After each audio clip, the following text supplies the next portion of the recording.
Okay, let's unpack this. We've got a stack of sources here. Analyst reports, news articles diving into strategy and results, and a broader industry outlook, too. Yep.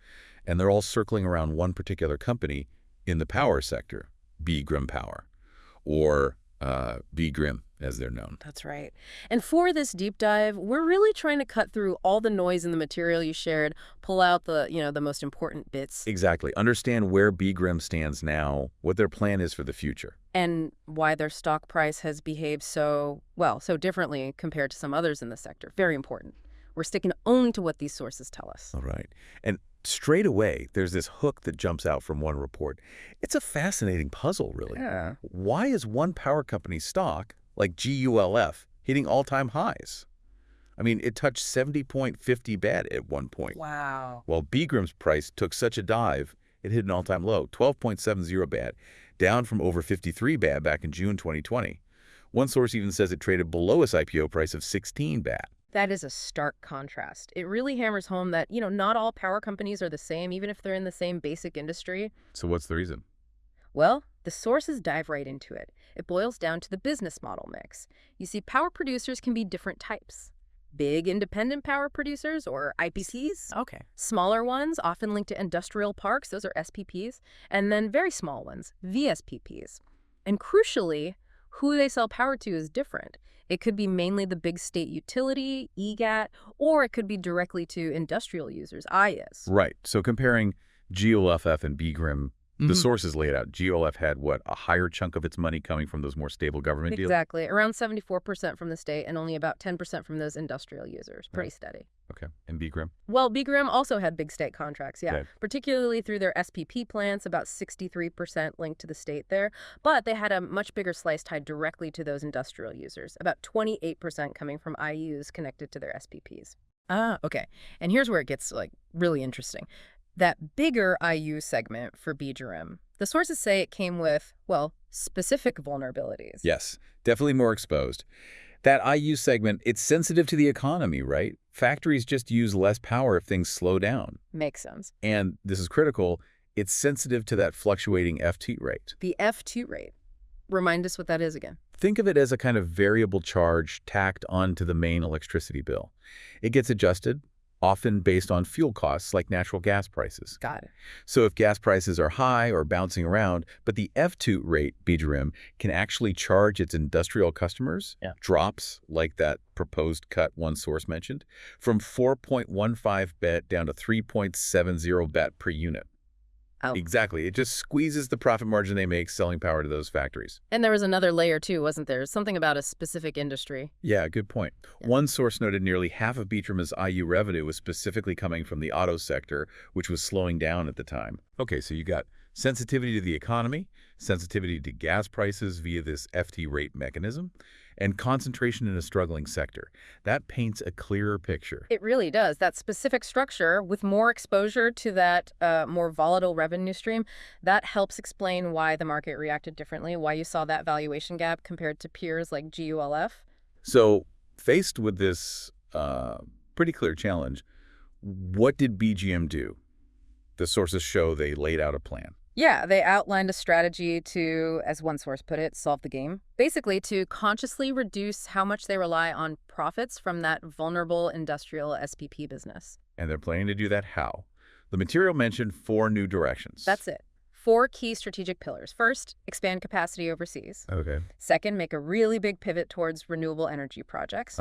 Third, get into completely new areas. Small modular reactors, that's SMR, nuclear tech, and data centers were specifically mentioned.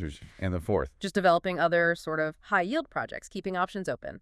And they're putting serious money behind this, right? The investment figures mentioned are, pretty substantial. Oh, absolutely. We're talking a total investment plan of, get this, 136 billion BAT. Wow. Spread over roughly the next 6 to 7 years, maybe up to 2030, based on how you interpret the source dates.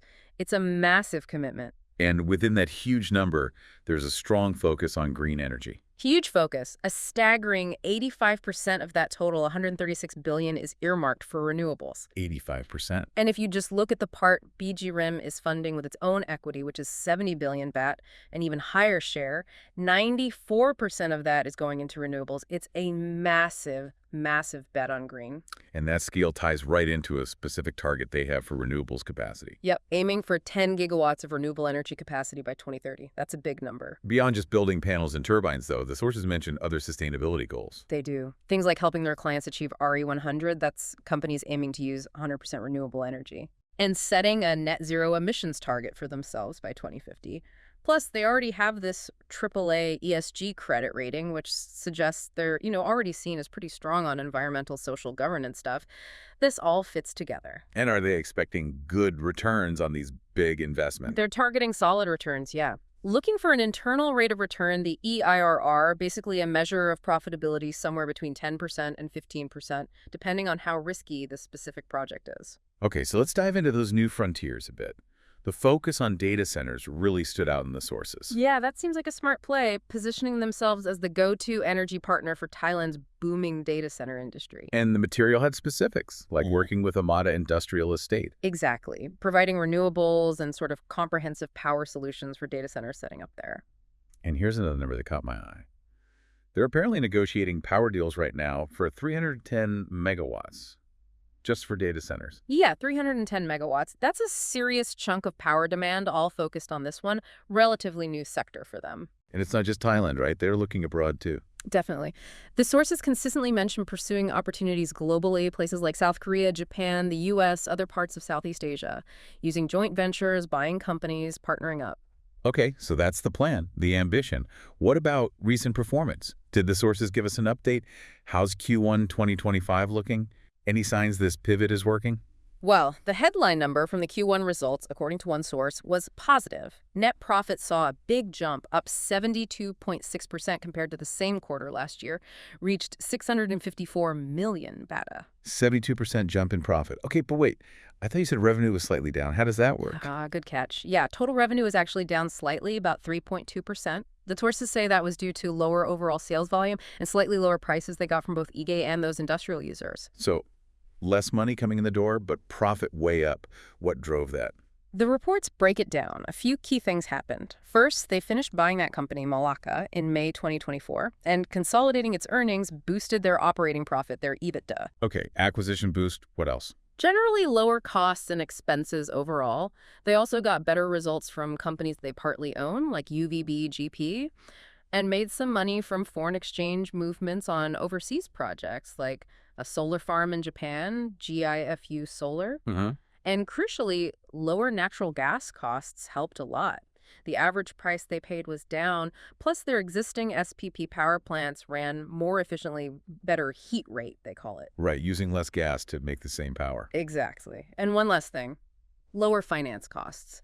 Their average interest rate actually decreased. Okay, so it sounds like a combination of things. Lower fuel costs, better efficiency, gains from associates, lower interest, all coming together to overcome that slight dip in revenue and really pump up the profit number in Q1. That's the picture painted by the sources, yes. It seems like a lot of factors align favorably for them in that quarter. And what did the analysts make of this? Did that Q1 result change their view? Well, bringing in that GLO analyst report again, they saw the Q1 results and this whole strategic shift we've been discussing as reinforcing their positive outlook. They stuck with their buy recommendation. And they had a target price. Yeah, 13.70 baht. They used a sum of the parts method to get there, basically valuing all the different bits of the business and adding them up. And looking ahead, were they optimistic about profit growth continuing?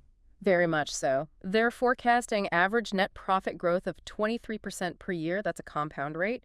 CCAGR between 2025 and 2027. 23% per year. What's driving that confidence? They point to a few things. Increased capacity coming online from all these new projects, better profit margins thanks to stable gas costs, and interestingly, expected rises in electricity rates, plus better performance from those overseas assets. And did they mention valuation, where the stock price stood relative to earnings? They did. They noted the PE ratio price to earnings for 2025 was only around 13 times, which, compared to their 13.70 baht target price, represented about a 22% discount. So they saw it as potentially undervalued. Yeah, GLOBALX basically argued that this discount made the stock look attractive for long-term investors, despite, the rough patch the price went through before. Okay, let's zoom out again. What about the wider industry context, that Krungsri Outlook report? What did it say about the Thai power sector overall? It generally painted a positive picture for demand. They expect the whole sector to grow, projecting 5–6% electricity demand growth per year from 2025 to 2027. Driven by what? The usual suspects, really. Economic growth, big infrastructure projects, the rise of electric vehicles, and significantly, that boom in data centers we talked about, which of course ties directly into BDRIM's strategy. And government policy. Is it helping or hindering this kind of shift BDRIM is making? Very supportive, according to the sources. That Draft Power Development Plan, the PDP 2024, is huge. It's targeting 51% renewable energy in Thailand's power mix by 2037. That's massive. It even includes potentially bringing in those small modular reactors later on. Plus, you've got new policies making it easier for companies to buy power directly from producers, especially green power. Things like direct PPAs, UGTs, RECs. These are all tools that help BDRIM sell renewable energy directly to big customers like factories or, again, data centers. So the policy winds seem to be blowing in the right direction for their strategy. It looks that way, but of course it's not all clear sailing. The Outlook report also flagged challenges. Like what? While intense competition in the power sector, rising costs, some linked to ESG requirements or new technology, there's also a risk from companies just building their own power generation, bypassing the utilities, Right. and even geopolitical stuff like the potential impact of the conflict in Myanmar on regional energy security. So BDRIM's strategy, ambitious as it is, still needs to navigate all these potential bumps in the road. Okay, so let's try and synthesize this, pulling together everything from the sources. The picture that emerges seems to be a company, BDRIM, that definitely faced some serious headwinds. Yeah, clearly linked to the structure of its older business, especially that reliance on the more volatile industrial user segment. That really seems to explain the stock underperformance compared to peers. But in response, they haven't just sat still. They appear to be making a very deliberate, very large-scale pivot. Absolutely. Betting big on these future growth areas, renewables are clearly the centerpiece, but also data centers looking overseas. It's backed by that huge investment plan, heavily weighted towards green energy. And those Q1 2025 results, as presented in the sources, they offer maybe the first concrete sign that this strategic shift could be starting to pay off, showing improved profit even while revenue was a bit soft. It certainly looks like an early positive indicator, yeah. It suggests they're actively managing the transition, cutting costs, improving efficiency, while building out these new areas. It feels like a company trying hard to rebuild its foundations for more stable, future growth. It really does. So thinking about all this, given BDRIM's really ambitious plans in renewables in these newer high-potential areas like data centers, the big question that lingers, based purely on this deep dive into the sources, is this. How quickly can these new revenue streams actually grow large enough to, outweigh the legacy challenges still hanging around in their traditional SPP business? And if they can pull it off, what might that mean for how the market values BDRIM compared to its peers in the coming years? That's definitely something for you, the listener, to chew on after hearing this deep dive.